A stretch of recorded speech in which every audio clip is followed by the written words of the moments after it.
Assalamu alaikum урматтуу кыргыз эли. Бардыгыңыздарды бүгүнкү жеңишиңиздер менен куттуктайлы.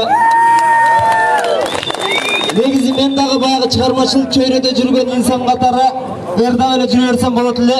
Бирок өзүмдүн жарандык позициямды аткарып, чыныгы элдин уулун эл менен бирге колдоп алууга келдим достор. Негизи бул элдин жеңиши.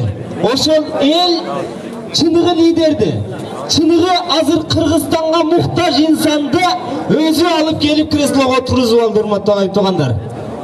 Бул негизи урматтуу достор, азыр мен дагы баягы калемим курчуп кетип, жолдо келатып кичине 4 сабыр жазып койдум эле. Ошол эле окуп берип коюн жедадан калган.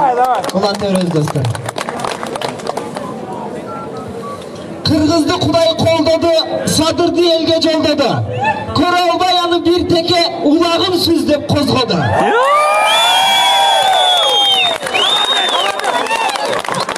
Кызыгы достор, туугандар таз башта мүйүз болбоду. Бул жоң гана жүрөктөн чыккан ыр. Азыр келат 5 мүнөт боло элек. Урматтуу достор, ушул жерден мен Тилек Токтогазиев деген мырзага кайрылам.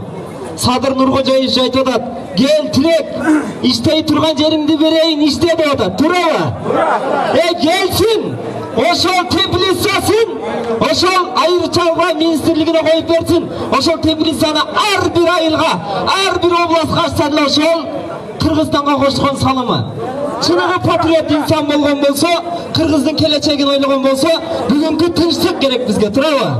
Тынчтык болгон болсо биздин мамлекет өсөт, өнүгөт. Иштей турган адамдарга бергиле орунду. Бир күндө эч нерсе чечилбейт. 10-15 күн берсин, болду, Кыргызстан өзгөрөт.